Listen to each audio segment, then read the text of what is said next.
ladies and gentlemen, boys, girls, angry faithful of all ages. Somehow, some way, you are managing to watch us live for Nerd Sports episode 204. We didn't have a show last week because, well, honestly, my computer took a crap.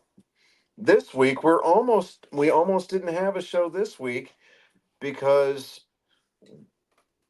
technology and gremlins. So, for those of you who are old enough to know what gremlins are, before the Steven Spielberg movie, gremlins were these things that lived mysteriously in advanced pieces of machinery that always happened to throw a monkey wrench into the works, and just they'd break for no particular reason at all. And yeah, so that's kind of where we're at right now. I'm coming to you live from my phone because, well, that was the last ditch resort, and yeah, it is what it is, but the show must inevitably go on because we've only had 1 week breaks before in the past. I'm not going to put our people through, or our fans, our listeners, whatever. I don't know if we would call them fans. Our listeners. Um, I don't want to do that to y'all 2 weeks in a row. So, without further ado, I'm going to turn things over to our esteemed producer, David, for the Weird Sport of the Week. This is actually a new sport that's coming out pretty soon. But this is just like the small of it, basically. And let's go full screen. This is just the intro of the sport. This is the only thing I could get other than a couple of photos. But they're taking the elegance of ice skating and just going bare knuckle crawling on the ice. So they're just taking the fight part in a hockey, and that's what they're doing. This is, Okay. I mean, this actually works a little bit more better because everybody goes out there to watch hockey, but they want to see the fights more or less. It's just like demolition derby, but for hockey, in my opinion. I mean, I get it, but it's MMA on ice. It's all it is. Yeah. Okay. Well, I mean, we could almost say that these guys. No, yeah, I don't like that view. Let's go back to the other one. Which one? The landscape one where we have three separate windows. Yeah, that's the one. That's so much better. Um,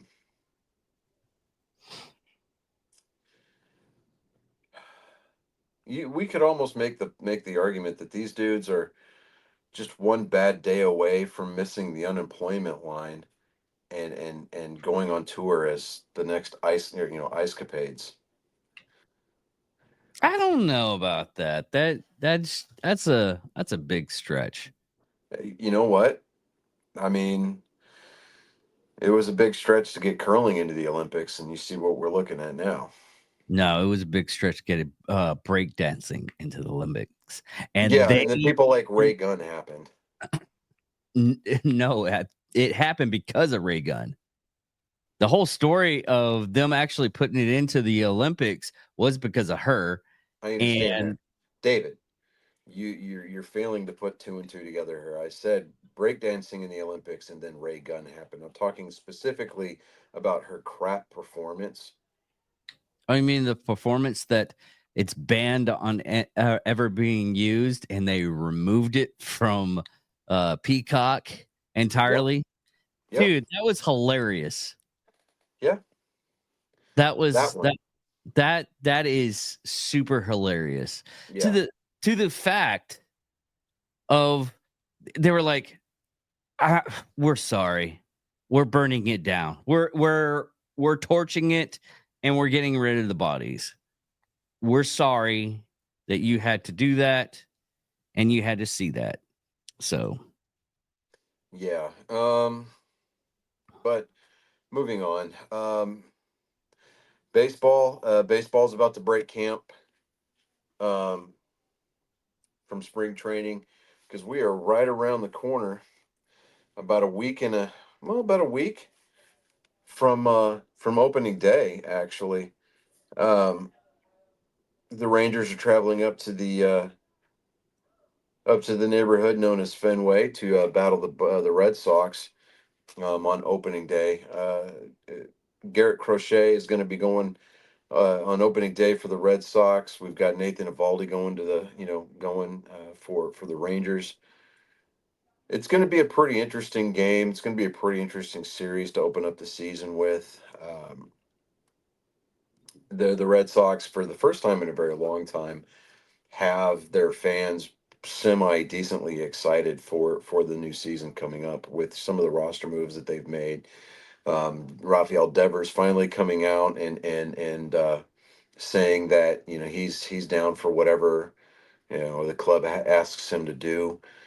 So I think that some of the Red Sox alumni, some of the coaching staff, and a lot of his close personal inner circle has gotten a hold of his ear and finally told him, "Hey, look, pull your head out of your ass, kid, because you're expendable."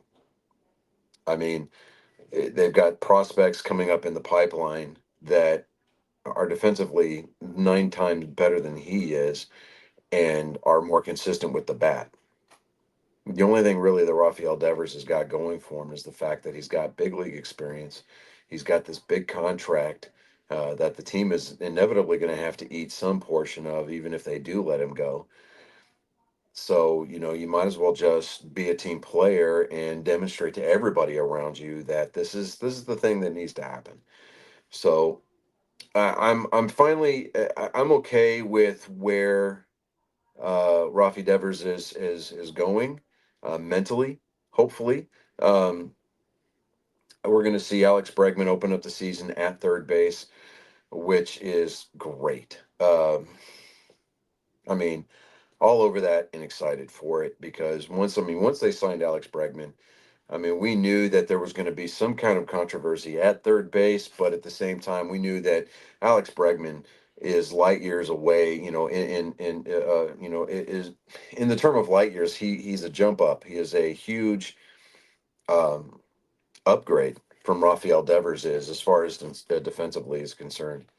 So, hopefully we can not hear, we can go the entire season without having to hear the arguments about how, why are we still playing Devers at third base when he's defensively the biggest liability in all of baseball at the hot corner. So hopefully we can go away from some of that. But let me see here. There is some kind of like mystery illness going on with Mookie Betts. Mookie Betts plays for the Dodgers. He's lost 25 pounds in the middle of spring training. He looks incredibly anemic, and he said that he's scared to eat. So there's not a lot of news out there about it. Um, Let me see here, just a quick search here. Yeah, he says he's lost 25 pounds from illness or from illness. Let me turn that all the way down. It could cost him um, the a roster spot for the home opener. He's listed at 180 pounds right now. He said he's afraid to eat. Um, let's see here. It was revealed that Betts was dealing with some sort of stomach bug, and he hasn't been able to keep solid food down for nearly 2 weeks, forcing him to lose 25 pounds. Um, you weigh yourself and you weigh 150. Before I left spring, I was 175. It's just hard not to not eat. It's hard to just not eat. There we go. Um, Body's just kind of eating itself. Literally every time he feels his body, he throws up. He doesn't know what to do about it. He's scared to eat. He doesn't really know what to do. He was actually sent back to LA from Japan to undergo testing. Everything has come back clean. He says, "Man, I feel great. Like my body feels great. I've been able to work out. I've been able to do pretty much everything but eat, which is strange. So the symptoms have kind of gone away. He just has to figure out how to get his stomach to kind of calm down." Vitals of everything has come back clean. Blood tests, everything comes back really, really clean and healthy. He added. I guess it's just something with my stomach being really aggravated. So I've started some new medicine now to try and calm my stomach down. And Oh, does this say anywhere in there that he had like a staph infection and he was taking a lot of antibiotics? no, Oh no. wow. I mean, when he then they sent him back from testing, everything testing wise came back clean, and I mean everything. Oh wow. So they really don't know what's going on. So I don't know if there's some kind of parasite thing going on, or or what. But the doctors, I mean, the team is throwing all of their specialists at this problem, trying to get him healthy. So Hey, it's so weird that we barely know anything about the human biology, but we can go in the almost the depths of space. you know, I mean, we've only mapped out 5% of the brain. Yeah. So, you know, I mean, honestly, I mean, I'm in no way, shape, form, or fashion a Dodgers fan, but I am a Mookie Betts fan because he started his career in Boston. I know what the kid is capable of, and I want nothing but success for him. So, hey, I mean, just thoughts and prayers with Mookie Betts, with his family. Um, that they can get this figured out. I mean, everything aside, it's just it's one of those things. I mean, it's scary, Yeah. 100%. So um, now, moving on in other news, the coveted Paul Skeens debut patch card, it sold. It was a 101 card, and it sold for $1.11 million with Fanatics Collects. Proceeds from the auction being donated directly to the Los Angeles Fire Relief Fund. Um, Let me see here. The winning bidder was Dick's Sporting Goods. So apparently, Dick's Sporting Goods bought the card. Um, Now, according to Topps, only 5 baseball cards have only been sold for more. A Mickey Mantle 1952 Topps card sold for 12.6 million in 2022, setting the all-time record for any sports item, be it a card or memorabilia. Among active players, only Angels outfielder Mike Trout has a card that has gone more than the Skeens debut card. Now, one of one Trout rookie card sold for $3.9 million in 2020. Now, of all of Fanatics Collects proceeds from the Skeens card auction, again, as earlier stated, will be donated to the Los Angeles Fire Relief Funds, helping victims affected by the wildfires. Now, the Skeens card features a patch worn by the big league right-hander during his highly anticipated MLB debut on March 11th of 2024. Hmm. Now, part of a Tops initiative launched in 2023, Skeens, the number one overall pick in the 2023 draft, managed to exceed expectations in his first season, winning National League Rookie of the Year honors after posting a 1.96 ERA with 170 strikeouts over 100, excuse me, 133 innings. Now, he also started the All-Star game and was a National League Cy Young Award finalist. Now, the hype surrounding skiing sparked a fervent chase among collectors to find the pitcher's one of a kind rookie card. It was eventually pulled by an 11-year-old Dodgers fan from Los Angeles on Christmas morning. Merry Christmas to that kid, right? Yeah.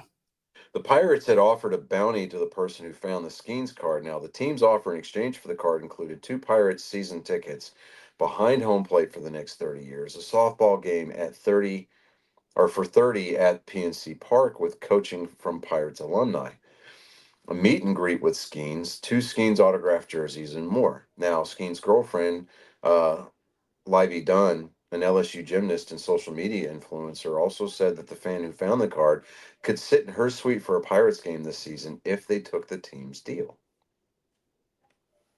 But the family who has chosen to remain anonymous throughout the process turned down the offer, opting instead to sell the card at auction.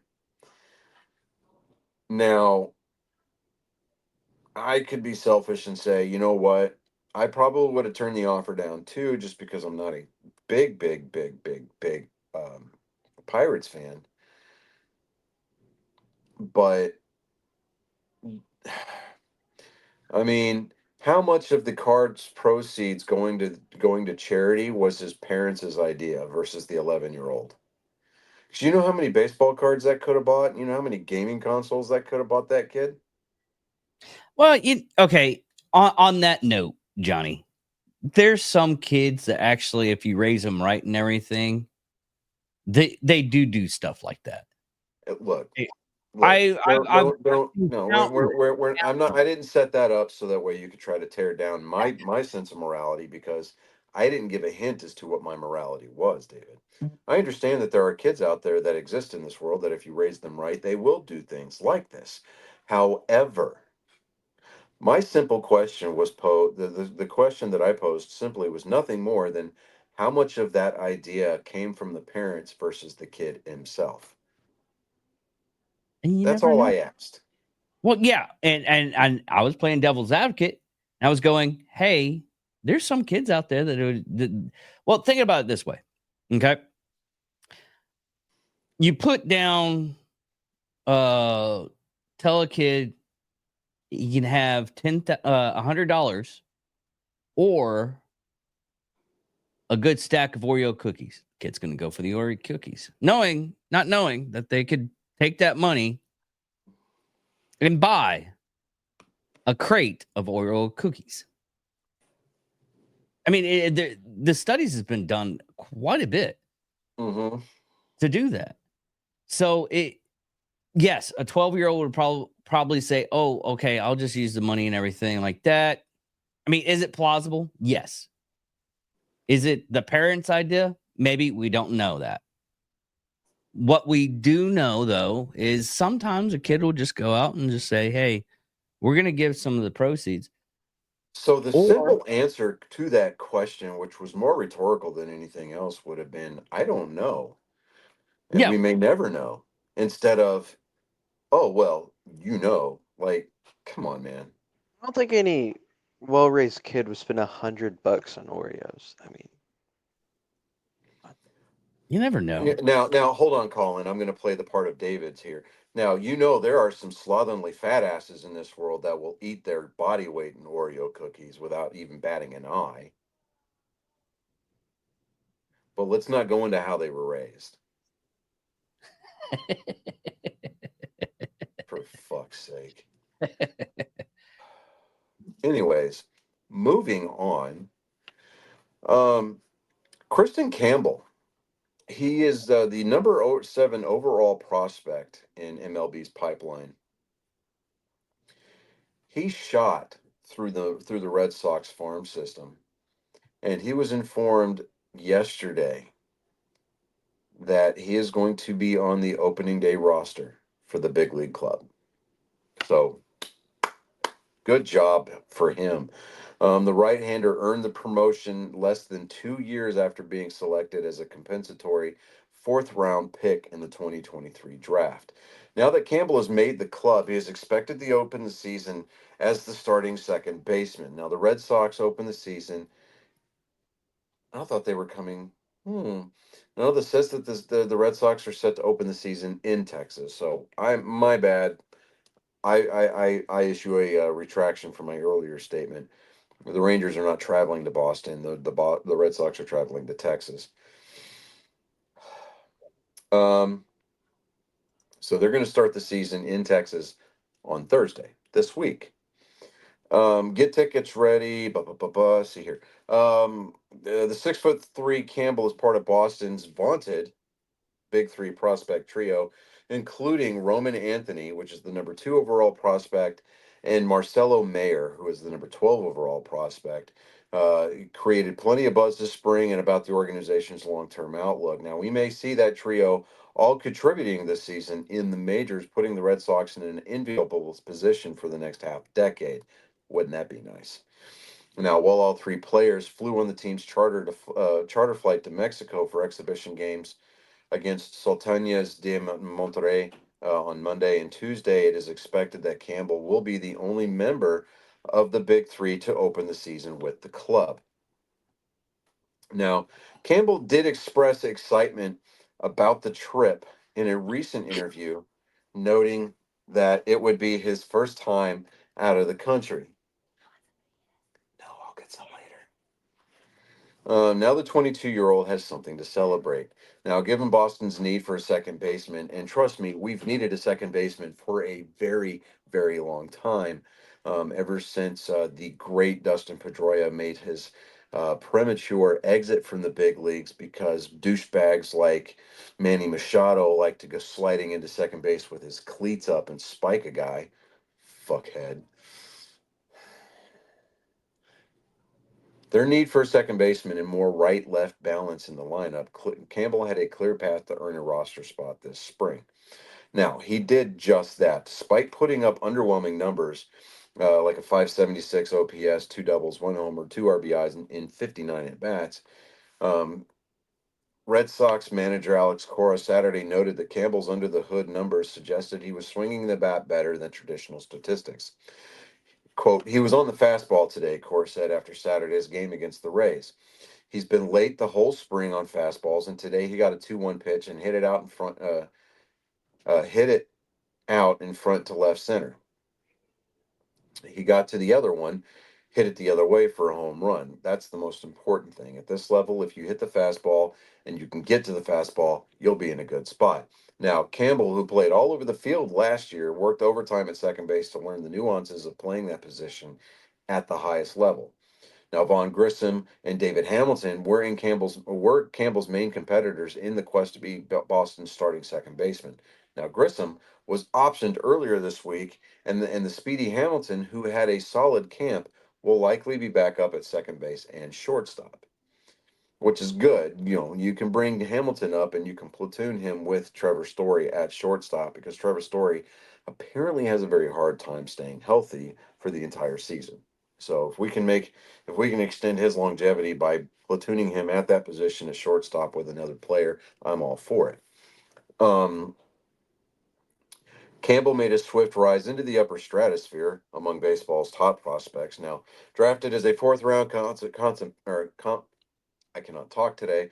Drafted as a fourth round compensation pick by the Red Sox in 2023, Campbell took off in 24, slashing 330, 439, and 558 with 20 home runs, 24 stolen bases in 115 games played across the three levels and finishing the year with the AAA Worcester. Not Worcester, it's Worcester. Um, he was named Boston's minor league hitter of the year and Baseball America's minor league player of the year. That came from Brent McGuire and Ian Brown of MLB.com. Those two were on the byline for that article from MLB.com, as I stated earlier. So we've got the season ramping up. Spring camps are breaking this week. Um, Rosters are being set. The team of your choice should already have its starting pitcher named, um, but I'm happy because for the next 6 months we have baseball. So, and it's baseball games that matter, and those games start Tuesday or Thursday. So, unless you're a Dodgers and Cubs fan, and your games have already started, but all that being fair and everything like that. So, Um, let me see here. As far as the NFL is concerned, I'm really not seeing a ton of news out there. Most of the news won't be until next month, anyways, because of the draft. I mean, we could Yeah, go over all the speculations and everything like that, but it's basically hearsay until we actually get to the draft. yeah. I mean, we've already gone over a lot of the free agency signings. Now we're just getting comments from different players, and I really don't want to hash all of that out. But now, when I said that we were going to be, uh, when we were having technical difficulties, I mean that in every sense of the word. We were having an immense amount of technical difficulties this week. Um, between the soundboard acting up, my screen taking a crap on me last week, and audio not working and syncing up this week. we are going to try something here. Well, and by we, I mean me. So I'm going to try to go great value on everybody. I'm going to play Colin's intro for his joke time segment in a very monaural way, if that makes any sense. So, Colin, are you ready? All right, let me know if you guys can hear this at all. Wait, hold on. Rising from the smoke and haze of desolation comes a Spartan. He is bent on wronging that which has been set right. It's the greatest genetic code ever to exist here for your ears and eyes to feast upon. Spartan Colin, I hope you're bringing the smoke tonight. Someone get me a joke. I told you the show's Well, got at to least we go know on, the right? soundboard works. Do what now? At least we know the soundboard works. Oh yeah, no, I have to do the factory reset, but I have to wait until I get my MacBook back out of the shop because all of my sounds that I have pre-programmed onto the smart pad are on that computer. Oh, yeah. I'm gonna use the joke I had for last week's. Yeah, I mean, it's not like we had a chance to deliver it, so go for it. How do you know the mechanic has a girlfriend How? who his fingers are clean? Yo. Oh, yo. Okay. That's all I got, but I thought it was pretty good. Okay. All right. I'm yeah. That was it. That was the only one. Okay. Slipping out through the fog of war, this Spartan continues the fight. Your souls have become collateral damage in the battle against the flood of moral supremacy. Leave your expectations at the door on your way out and marvel before the pillar of tactical prowess. Ladies and gentlemen, angry faithful of all ages, this has been Joke Time with Colin.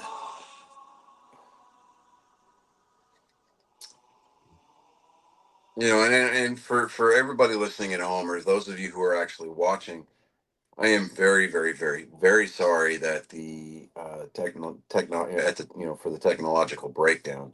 But fear not, we will weather this storm together. However ghetto this production might end up being. So Now, we do have two other news is that's it's sports related, but it I don't know if this is old or not. Let me see here. well, let's hear it, David.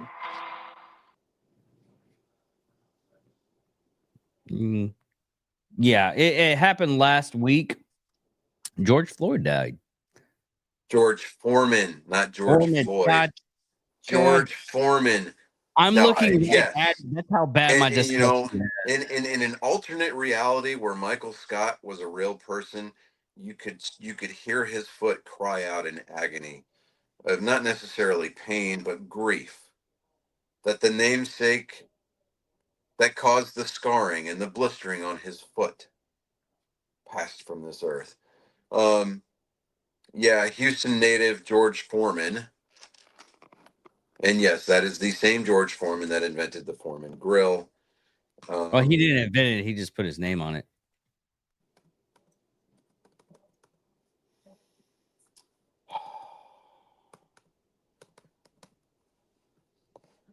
Dave,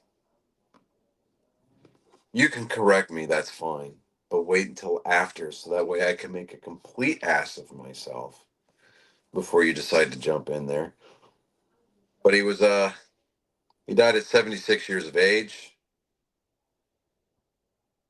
Let me see here. I've got this up here. Hold on just a second. I mean, I have it right now. David, Reading it. David.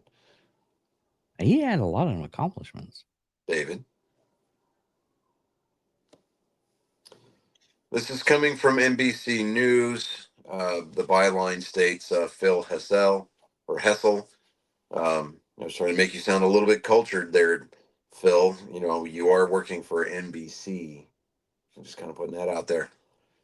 George Foreman, the heavyweight boxing champion and Olympic gold medalist, who later became an entrepreneur known for the indoor grills that bore his name, died Friday at 76 years of age.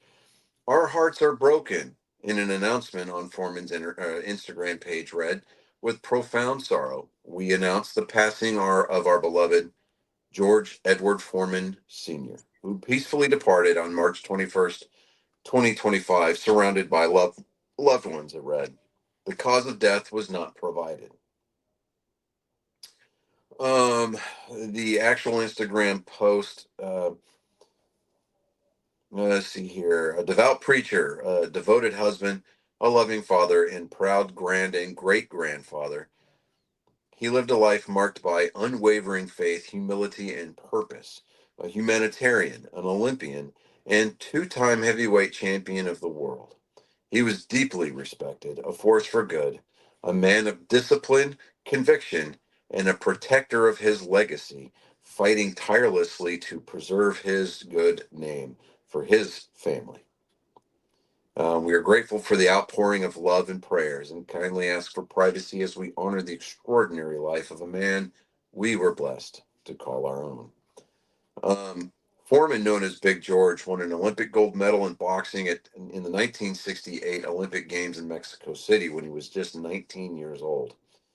He won the World Heavyweight Championship 5 years later in a stunning knockout of Joe Frazier in 2 rounds in 1973, but he lost it to Muhammad Ali the next year in the famous Rumble in the Jungle. But Foreman was not finished. At 45, he reclaimed the heavyweight title in 1994 when he beat Michael Moorer, a comeback that made him the oldest boxer to win the championship. Now, Foreman retired from boxing in 1977 and became a born-again Christian. He said that in his biography on his website that he had had a religious experience in a dressing room after losing in a decision to Jimmy Young on March 17th of 1977 in Puerto Rico. He was ordained as a minister the next year, founded the Church of the Lord Jesus Christ in 1980, and in 1984 founded the nonprofit George Foreman Youth and Community Center in Houston. Foreman returned to boxing in 1987, a decade after he retired. He was also known as the entrepreneur for the George Foreman Grill, officially called the George Foreman Lean Mean Grilling Machine.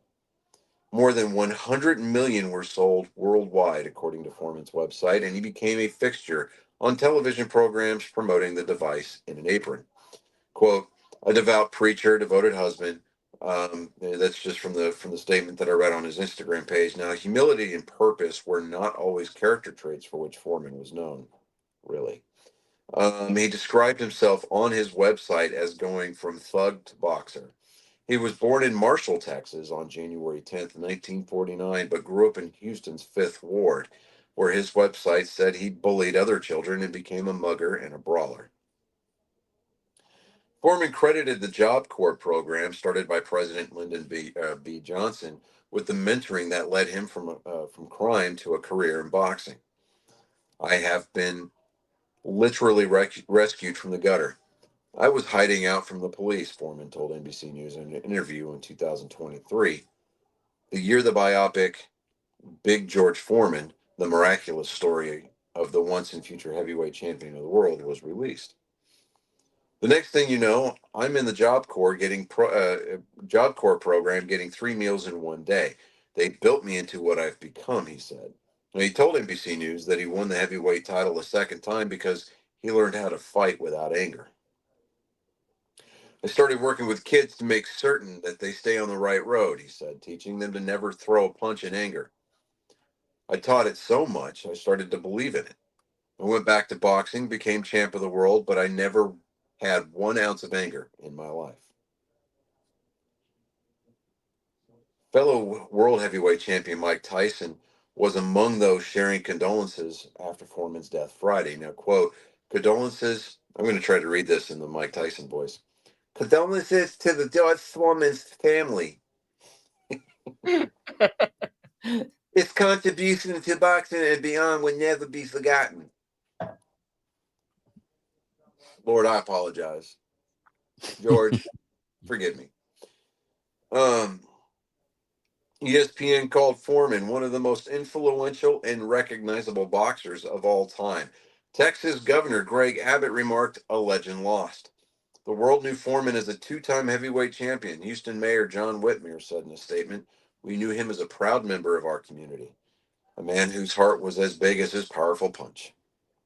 William Shatner, who appeared with Foreman on the reality television travel show Better Late Than Never in 2016, also expressed his condolences. Others on social media recognized Foreman for the grill, which was the common sight in home kitchens and college dorm rooms alike in its heyday. Foreman emphasized that part of his life in the 2023 interview with NBC News. Now, quote, "Being honest, I'm not a spokesman for boxing. I'm a spokesman for the George Foreman Grill, and I'm a minister full time at the Church of the Lord Jesus Christ in Houston," he said then, with a friendly laugh. Now, Foreman's family said that they were grateful to be in his extraordinary life. A humanitarian, an Olympian, and two-time heavyweight champion of the world, he was deeply respected for a force for good, a man of discipline, conviction, and a protector of his legacy, fighting tirelessly to preserve his good name for his family. We are grateful for the outpouring of love and prayers and kindly ask for privacy as we honor the extraordinary life of a man we were blessed to call as our own. So, yeah, George Foreman. I would say gone too soon, but Yeah. he lived a life, man, and Yeah. nobody can take that away from him, and neither can they take that away from the many George Foremans, all of which are his sons, and he named after himself. I mean, Yeah. literally, George Foreman the second, third, Even fourth, the fifth, daughter. sixth. Yeah, I think the daughter even too, but yeah. And she's actually a pretty I don't know if she's boxing anymore. She did women's boxing for a while. Well, that was Muhammad Ali's daughter. Mm. Yeah. Uh-huh. Yeah. You ready? You ready to you ready to try to jump in there and bust my balls and try to say I'm wrong? You're probably right on that. Oh, I know I'm right on that.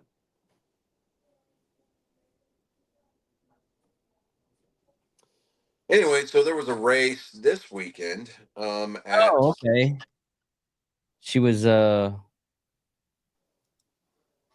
rugby player, but not a boxer. You're not a. welcome. And I accept your apology, David. I really do. Yeah, I wouldn't do it. So the race at Homestead Miami Speedway this weekend, it was actually a triple weekend. All three major series were there. The trucks, the Xfinity guys, and the Cup guys were there. Kyle Larson did run in all three races. He won the truck race on Friday night, dominated the Xfinity race on Saturday, nearly had that one, and had a really bad restart. He got the rear end of his car lifted up and was being pushed down the front straightaway and could never get his tires hooked up and just faded back. He finished fourth in the Xfinity race. And yesterday's Cup Series race notched his first victory of the year. So my guy, Kyle Larson, took it home to victory lane. He is now locked into the playoffs. Going forward, we've got Darlington Raceway is coming up next weekend. This is going to be the throwback weekend. This is the Goodyear 400 coming up in Darlington, South Carolina. It's a 293 lap affair totaling 400.24 miles. It will be on FS1. It will also be on the MRN radio network and its affiliate stations, and SiriusXM channel 90, or on your SiriusXM app in your on your phone or in your car. That start will be 3:00 p.m. Eastern time or 2:00 Central time for those of us who live in the right time zone. I'm excited for Darlington because I mean, with the packages that they're going to be bringing to these short tracks, um, I really hope that we bring kind of a softer, not necessarily a soft compound tire like the option tire we had back in what was it, Phoenix, a couple of weeks ago, for the Shriners Children 500, because Darlington, just like Martinsville, is notorious for eating tires. I mean, eating. Well, actually, it's not even Darlington. It is Martinsville next week. I'm sorry. So it is the Cookout 400. Same times, same bat channels, TV, radio, and satellite. But it's going to be 400 laps for 210.4 miles. So yeah, my bad. It is Martinsville. It's not Throwback Weekend at Martinsville. That will be Darlington on the 6th of April. But yeah, the Sunday, March 30th. Martinsville, it's known for the Martinsville Stripe. Guys like to ride as high up on the track as they can. Hug that wall within 6 inches because that's where all the grip is. This track is known for just consuming tires. So I look for, as far as like compounds, rubber compounds on the Goodyear Racing Eagles. I look for that to be kind of a halfway on the compound, not terribly hard to where it's like a durable tire where they could run one set for the whole race. But there's going to be some balance there. Goodyear's going to bring a compound to that track that's going to force drivers to take care of their equipment on the longer runs. So that's going to be exciting to see. Why is it tearing up tires that bad though? Okay, so you look at it and it's like, okay, the softer compounds provide a lot of grip, which enables you to go faster because you can basically drive the car anywhere you want and it's going to stick, right? Mm-hmm. You get the harder compounds; those are the more durable tires, like the rubber compounds that are on street tires. That's a harder compound tire, and that's because they have to last for anywhere from 50 to 90,000 miles, right? Depending on how much you pay for these tires. So it's all in the compound. And plus the fact that Martinsville is a concrete track and they don't smooth that concrete out. Oh. So no, I've had, I mean, just recently, I mean, I bumped a couple of times on a pothole and I had to redo my whole air system. Yeah. I had to fill up all my tires. And it wasn't, none of my tires busted or anything like that. It was just hitting that bump constantly. I mean, everybody up at work, and it's the same spot for everybody at my job. And it's just leaking out air out of my tire every time we accidentally hit that bump. They finally asphalted it over. Yeah, when you think about it like this, because you've got a contained system that's holding anywhere from 35 to 45 psi. And so that's within a confined area. And air can only compress so much, right? Yeah. So when you hit a pothole or something like that and you reduce the volume or you reduce the amount of space that air can be contained, it's got to go somewhere. So it's gonna find microfractures that are in the sidewall, or it's gonna get around through the bead, or it's gonna come out through the tread, No, I gathered that, but why don't they? Why does NASCAR force these people to redo the whole road? No, okay, it's not that these are racing surfaces. Yeah. Okay, concrete ages. Well, yeah. And the older the concrete gets, the more racing or the more racy it gets. And there he is, ladies and gentlemen. Sorry, I am so late. Everybody got out of work late, and yeah. So I have been listening though, and I have some anecdotes to add to the discussion. Okay, all right. So so I did hear, first of all, that joke, stellar, good one. That works for other professions too. Like it doesn't just work for mechanics; it works for coal miners. It works for roughnecks. Yeah. I would say it would work for like bakers, but then you get into the whole yeast thing, and we're just not going to go there. It works for infantrymen. It definitely works for infantrymen, especially when you've been out in the field. Oh yeah. But if you're out in the field and you come home with a couple of clean fingers, you might have some explaining to do. This is very true. so you got to be careful with that. I was camo painting. They're like, camo paint? What? Why are your fingers? What's camo paint and fingers? I was wiping in the field with the toilet paper from the MRE, and my finger went in my butt, and I had to wash my hands. Yeah, sure. Accidentally with pink eye. That is the exact same excuse as I slipped in the shower and fell. Yeah, and it just kind of went in. Well, I mean, when you're using toilet paper that was made by Lighthouse for the Blind, you see those videos where they're showing the woodworking videos, and it's how sharp the adze is, and when it runs over it. That is how they make that toilet paper. Yeah, 100%. But more to the back to the discussion with David. Sorry.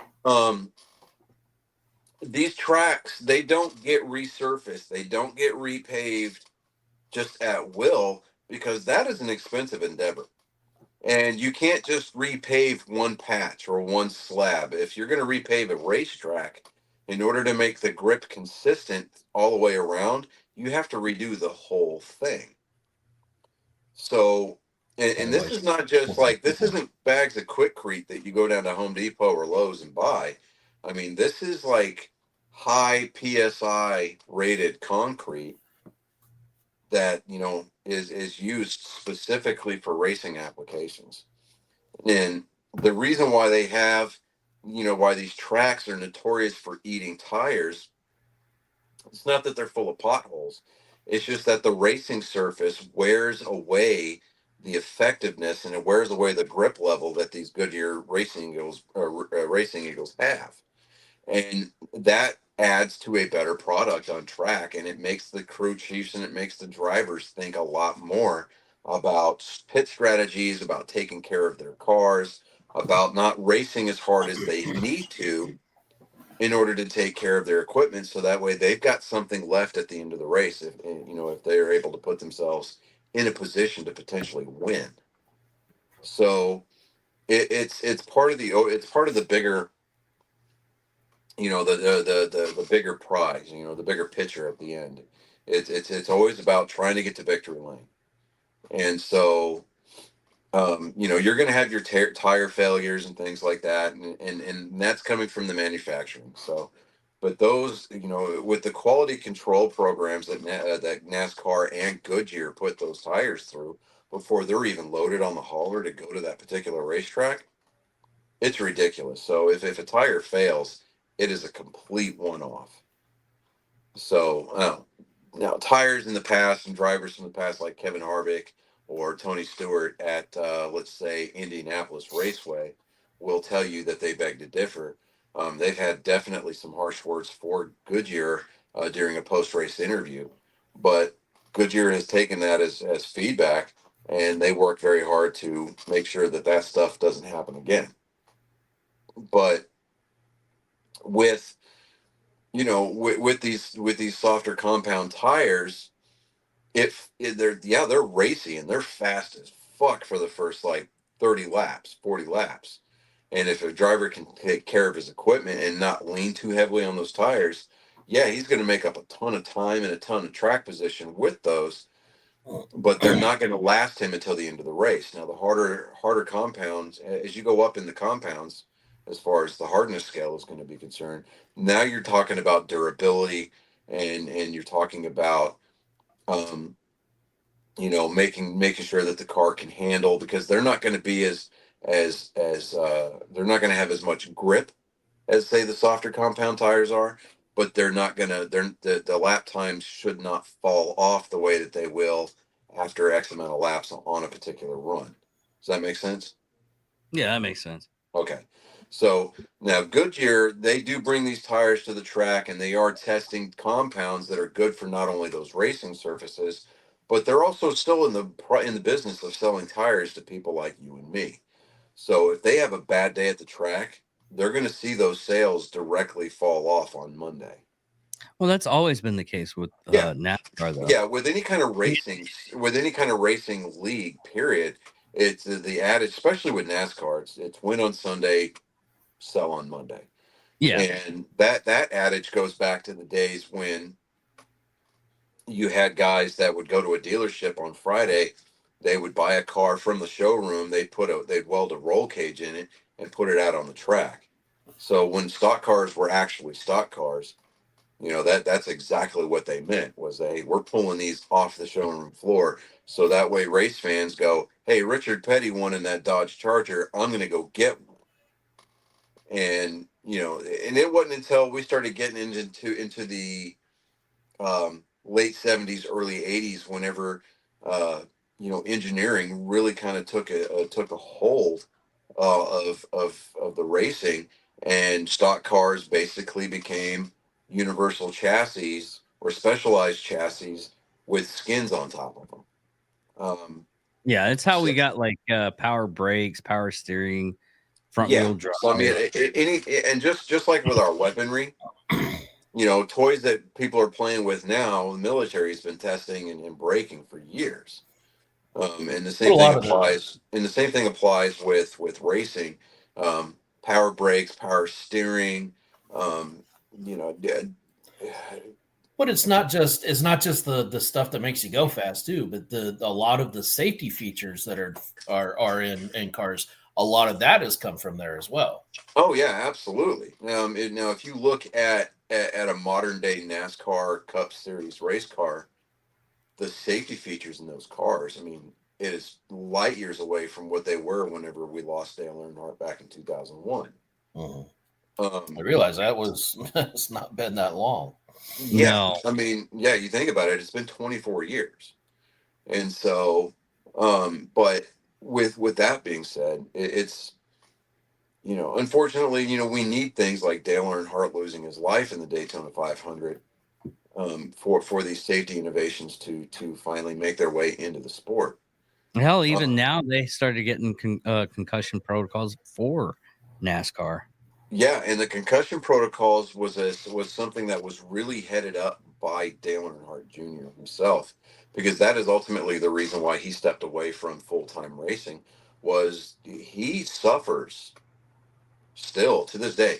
I mean, he's got to be very particular about where, yeah, he still runs a race or two, maybe 3 or 4 a year, but it's not at the Cup level. He might run one Xfinity race a year. He definitely doesn't want to deal with the trucks because those guys don't know how to keep off of each other.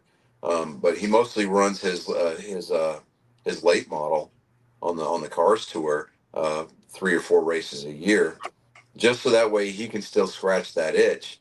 But he has to be very, very, very careful, because every time, somebody like me, I've had 7 concussions.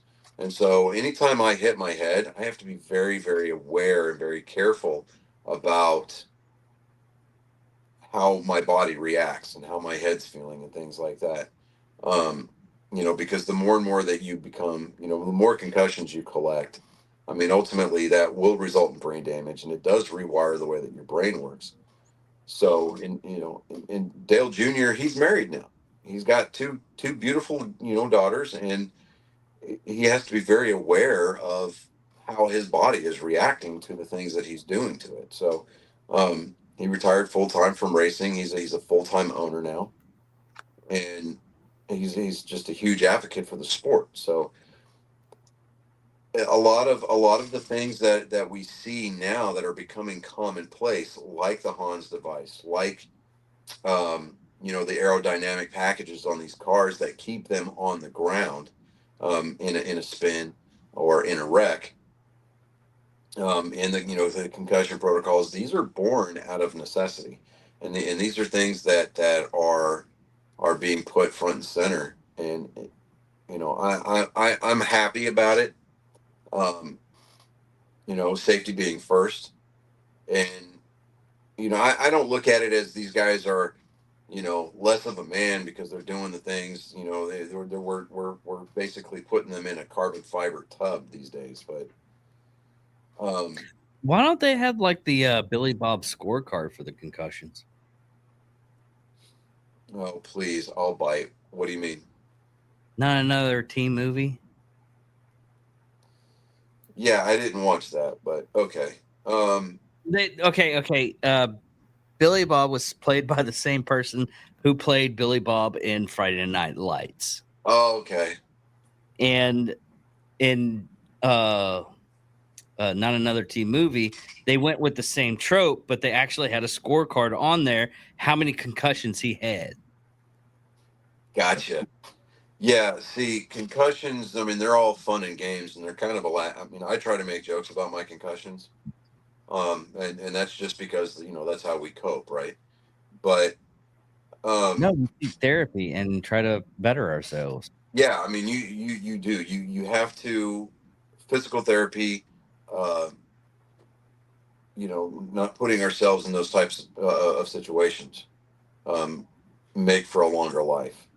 And I promised my wife that I would try to, give her a 50th wedding anniversary, years, about 47 years from now. So, I kind of have to be able to take care of myself, physiologically and physically and mentally. So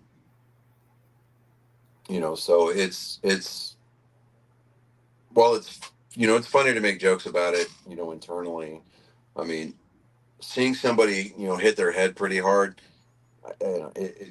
it's to the point where I'm like, oh man, I know exactly what that feels like. And dude, are you okay? It's one of those situations. But Hell, even bumping your head, because out at the range they had this. It's just one area where I keep on bumping my head on it, and I'm scared. I have one more, and I'm not gonna be there the next day. yeah. So I went out and bought something the other day. Let me get this over here. I bought a PS2 Slim. Oh, yeah.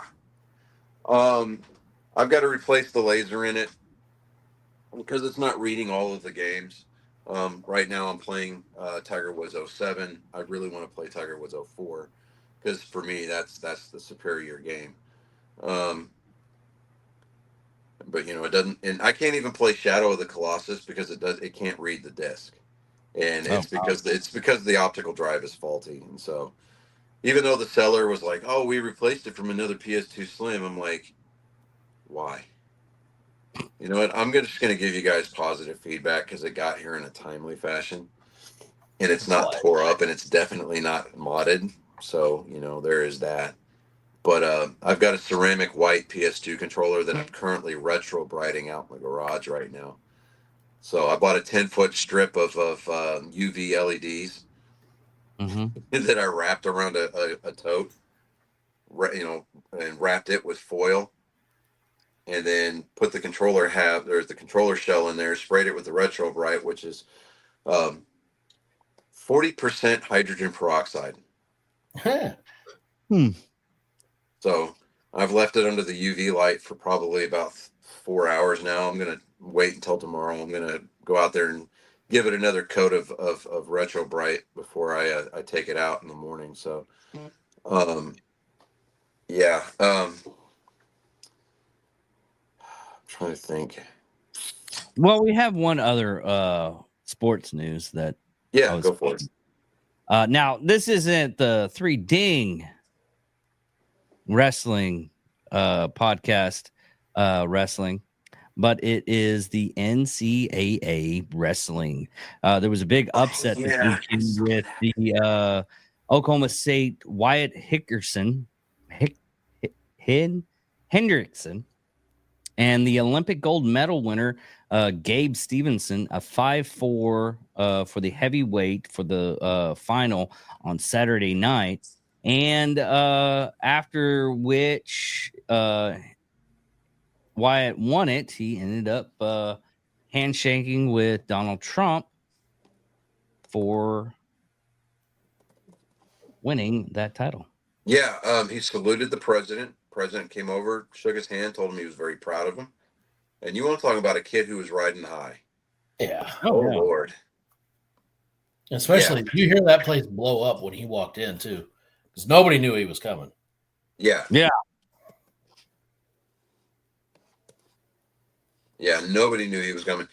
But yeah, no. So congratulations to that kid, because that's, to me, that's awesome. I mean, that's huge. That's above reproach right there. I'm happy for him. Yeah. It was like I looked at the other guy's stats. Mm-hmm. Man, he's God. He has a laundry list of a resume of one, winning, and two, I mean, he was in WWE. He will actually he was in the NFL for a while. Mm-hmm. I mean, he had like a big resume, and he didn't get his ass totally whooped. He was favored to win by everybody, and it was just a quick thing that Wyatt did that kept him on his knees. That was the only thing. He got the Wyatt got the 3 points just by keeping him on his knees longer than him. Yeah. I don't really know Greco wrestling all too much, but beating that type of athlete, that was spectacular. Yeah. Yeah, I definitely agree with you there. But I don't know, man. I really don't have a ton of news. Because I know that we didn't have a show last week, and that was again because of technological difficulties. But yeah, so for what it's worth out there, we apologize. We do try to bring you quality content on a weekly basis, and when the powers that be decide that the universe just kind of wants to work against us, we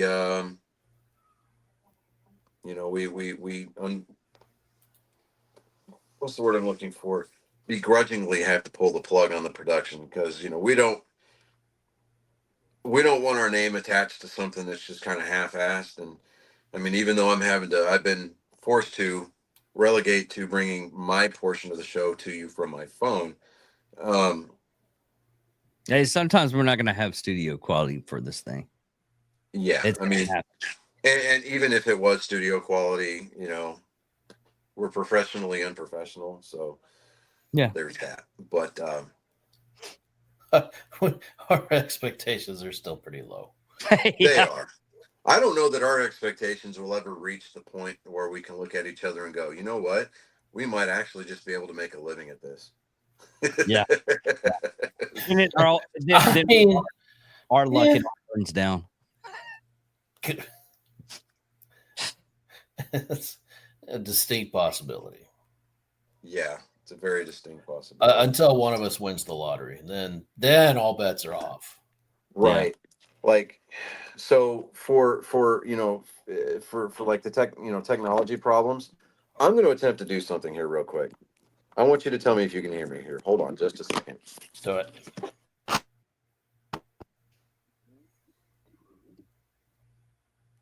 Oh my God. All right.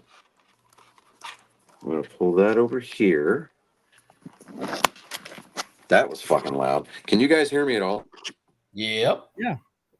Actually, we can hear you louder now. Okay, great. See, I should have just done this. So yeah, there's that. Let me turn that off so that way there's no glare back there. What'd you do? This reminds me of that of the That one dude in Down Periscope. Oh yeah. Yeah, sonar. Yeah, This no. is what this reminds. No, not. Oh yeah, it was the sonar dude. Yeah, He was the so one that had to keep looking at his I basically grabbing the plugged my wires. soundboard into my phone. Oh, okay. Yeah, and I've got I've I've got the levels on my microphone. See, now you can't hear me. Now you can hear me. So, I'm having to like figure out where the input and output levels on, and I'm trying to measure as far as the decibel levels are going to be concerned. So that way I don't blow people's ears out. But I don't know why you yeah, don't try so to. Have you not tried to Bluetooth it? my phone. Yeah. You understand that there's like an incredibly huge lag. Right. Anytime someone calls me or anything, I Bluetooth it from my phone and it works perfectly well. Well, good for you. I mean, I'm just trying to, I don't know, man. I just work here, man. I don't know. Not even supposed to be here, man. That is true. I'm doing everything that I can to make sure that this is quality. But as far as you are concerned, David, I just seriously, just go with God, Mike. Let your working problems out and just congratulate you that you figured out on your own. I'm just happy to be here, man. Yeah, I'm here so I don't get fined. Oh, okay. Yes. There's a deep cut for you. Well, I finally went to a doctor for my shoulder. And guess what? I don't have to have surgery.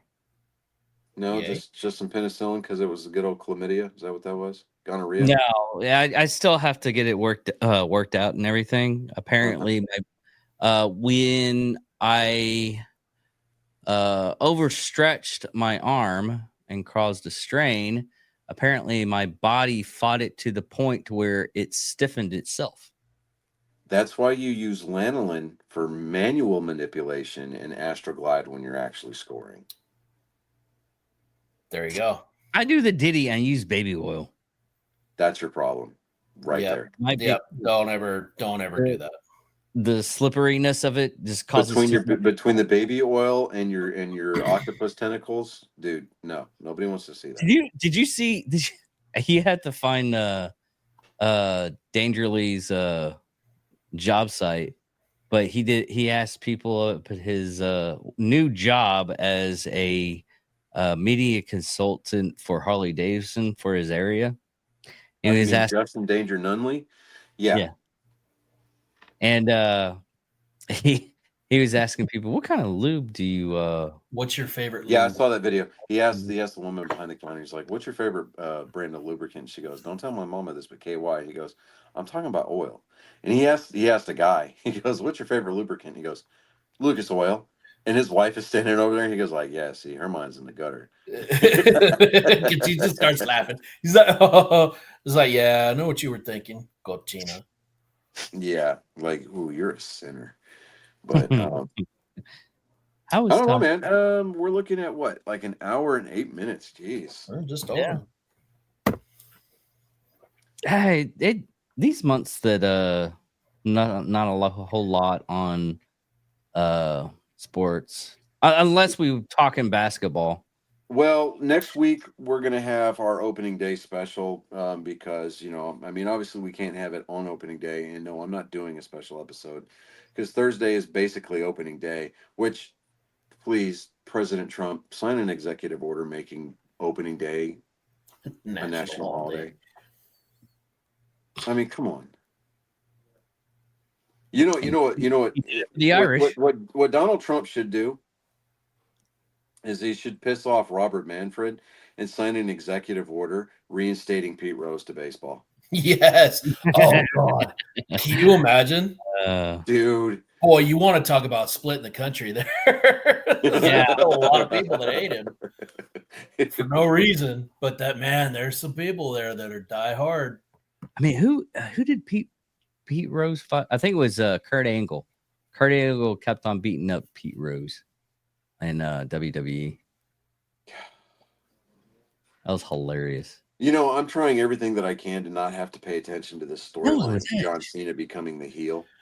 Yeah, although it was funny as shit to watch him to preaching about you get nothing. It kept reminding me of Gene Wilder as Willy Wonka.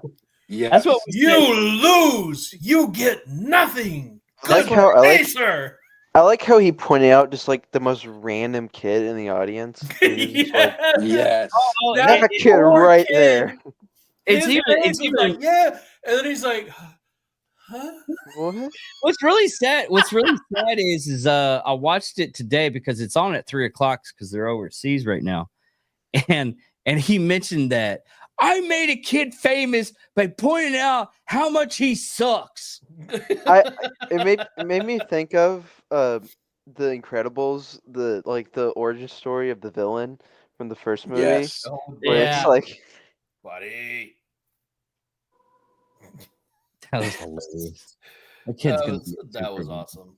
Just the look on that kid's face, it was totally worth it just to see the. Oh yeah, it was absolutely totally worth it. It's like, you know, and then there was a meme because I mean he's all decked out in the new Cena gear, right? And it was like you rooted for a guy your entire life, and when you finally get to see him live, he's an asshole. Never meet your heroes. Yeah, wow. Yeah, right. Never meet your heroes. We wish to extend here at Angry Me. Speaking of heroes, we want to extend a belated happy 94th birthday to William Shatner, aka Captain Kirk, aka T.J. Hooker. What was his character in Boston Legal? Danny Crane. There you go. Oh man, that was a great show. 94 years old, man, and the dude doesn't even act like it. Yeah. Hell, I'm here for that kind of chaos, man. Undertaker's birthday is today. He's 60. Do what now? Undertaker's birthday is today too. He's like 60. Well, you know, I mean, we hope that he's around for at least another 30 years.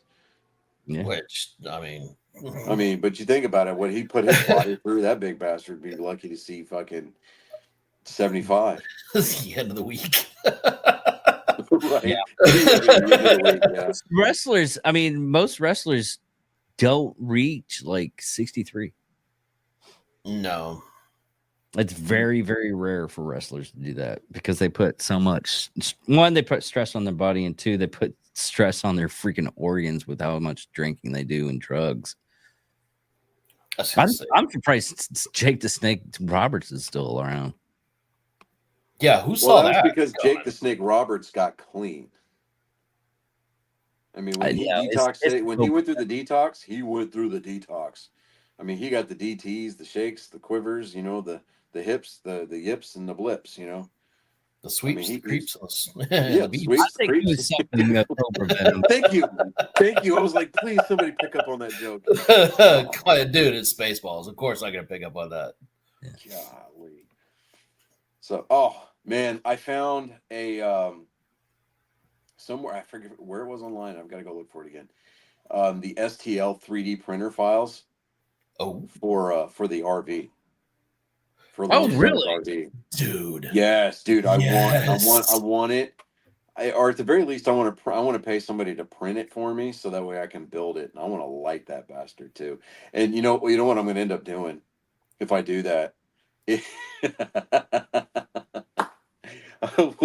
What I'll do is I'll put like a little speaker on the inside, to where it blares nothing but Bon Jovi's "Slippery When Wet." Yeah. You know, Raise Your Hand, that song from the scene. Always when I'm eating. Yeah.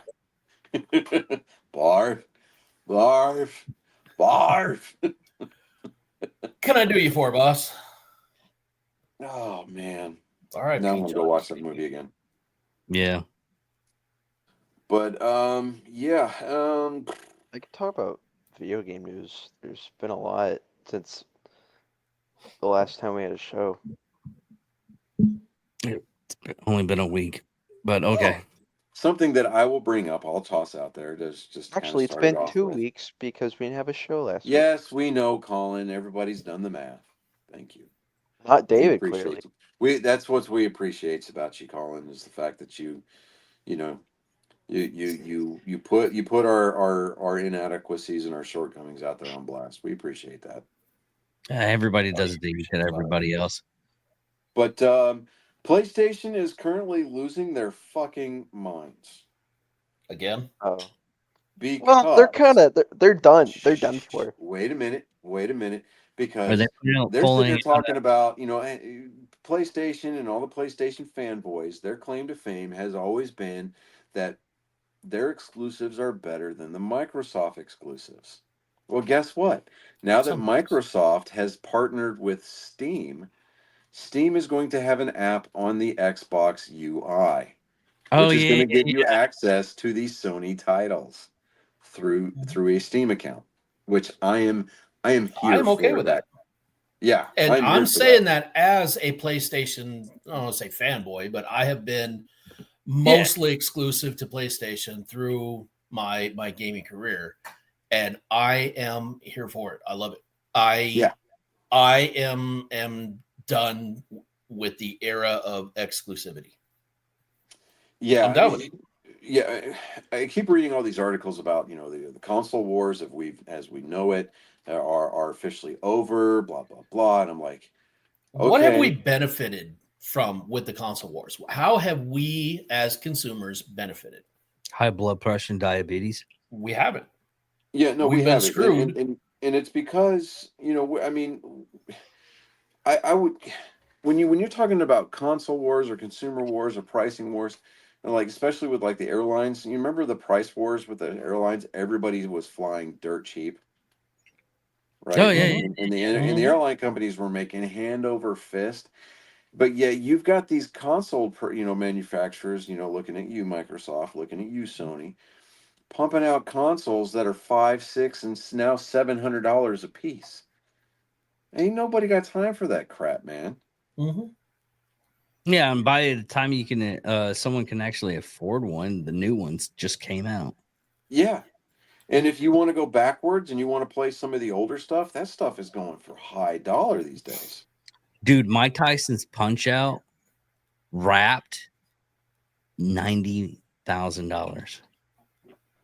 It's only because a lot of the original ones still had a poster with Mike Tyson that signed it. Cool is Yeah, having well, those were random inserts, but like, if you can get a Jim Mint rated 10, and this is a PSA rating, right? Mm-hmm. There are it was funny.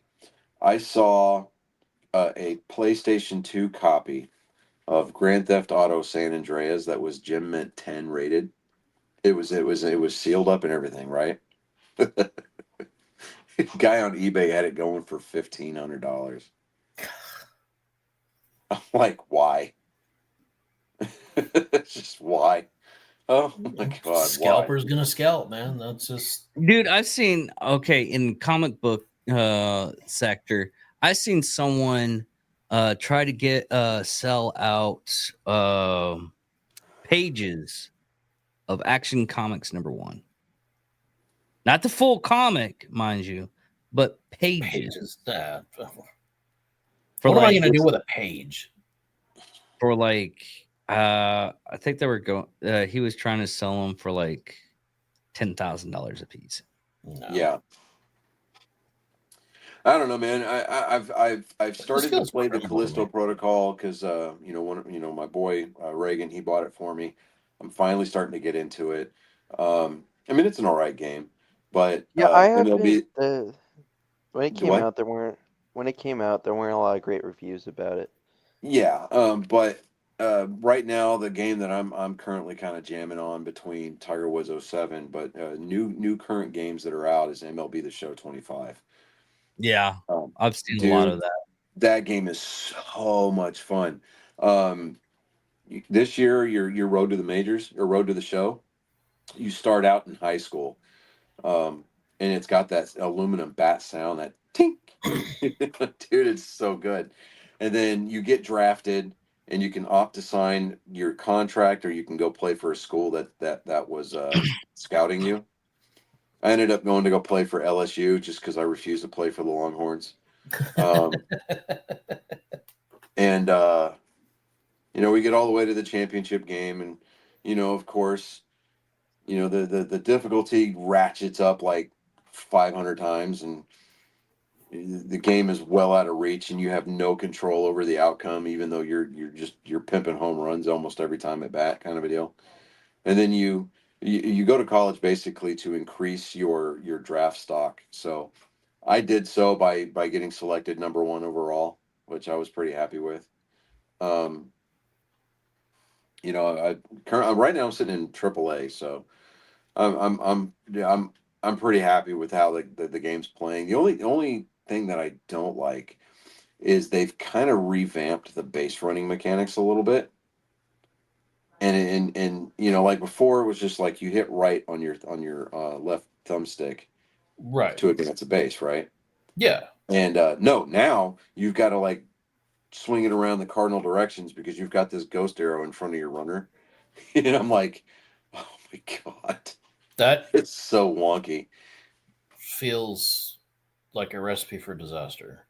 It trust me, it is, because I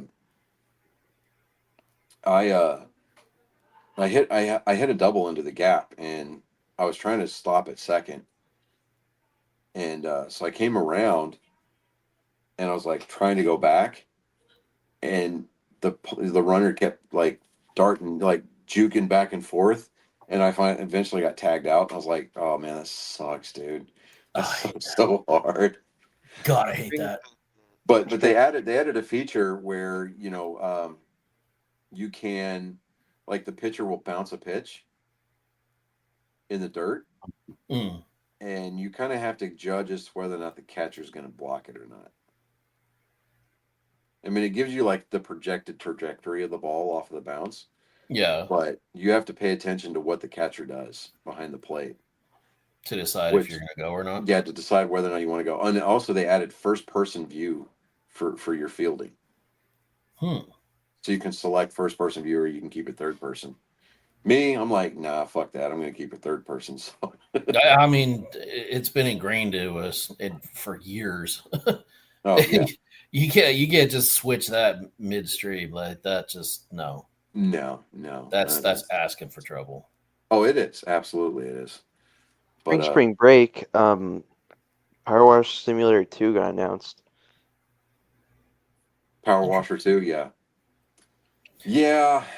I've actually been playing the hell, and I know it's been out for a while, but in because KCD 2, the Kingdom Come Deliverance 2 came out, I finally went back to the first one to try, because I never did beat it.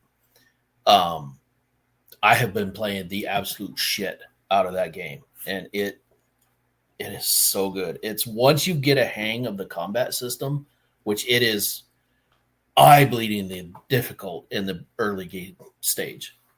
But once you get a hang of it, dude, you feel like such a fucking badass. Here, the only thing I'm playing is Dragon Age Valkyrie. Or Vanguard, I think it is. Veilguard. Yeah, it's free for this month. Fuck that. There's a reason it's free. During Spring Break, we also got news about the next streamlined Silent Hill game, Silent Hill F. It's going to be based in Japan, and the guy who worked on the Silent Hill 2 music, he's not the main direct music guy, but he's doing the music for the Fog World, which is still really cool. And it's the other world is no longer rust in this game. It's flowers, and one of the cool things I'm excited for about this game is because the script director for this game, he's famous for writing like stories where the main character, a lot of gruesome and mess up stuff happens to him. And I'm excited to see what direction they take. Yeah. Because by the looks of it, the Silent Hill, yes, it's a town, but it's also kind of like an entity where like the fog rolls into the character you play as is town, and then everything starts to go to like hell. And I'm excited to see all the different stuff they do with the Silent Hill, because the other world actually has a name this time. It's called the Dark Shrine, Yeah. and it's never had a name before. So this might actually interest you, Colin. So once I get the laser on this PS2 changed out and everything, I've been going around like trying to find good deals on some of the retro titles. Oh, they're nice. Good game. The original There God you of go. War. Nice. Yeah. And I'm sitting there going, yep, this is a button masher. Yeah. Yeah, I mean, yeah, a lot of the earlier God of War games, they're more like hack and slash beat 'em up games. But needless to say, they're still great. Yeah, so this will be available for you to play once I get this thing, refurbished to my liking. So guys, I'm thinking we should probably, it's 9 o'clock. Let's go ahead and land the plane early this week. Let's do it. Mm-hmm. So, just as a kind of a programming note, next week we will be doing, we'll have a bigger emphasis on baseball, just because it is our opening day is this week. Thank you, God. So we'll be focusing on baseball a little bit more next week, and yeah. But so again, we want to apologize for last week's snafu. That was kind of, yeah, that was kind of all over the place, and the piecemeal delivery of this week's episode. But again, as we stated earlier, we are professionally unprofessional at this show, and if you don't like it, well, there's the door. Just make sure you leave us 5 stars on the way out. But with that being said,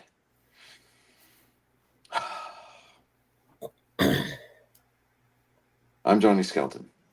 I'm David Dickerman. I am Chris Mountain Man Jacka.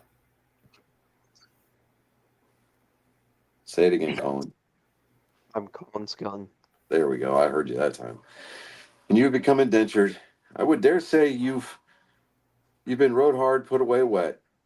So before you walk out into the main lobby, make sure you at least put your underwear on, or if not, put it completely in your pocket and fix your hair so you don't look like a used up hooker.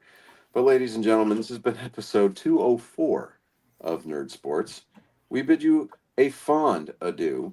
And in the immortal words, David, because you have control over the stream this week, you're going to have to cut the feed. But in the immortal words of the late lesbian pirate Bearded Clam, scissor me timbers, everybody.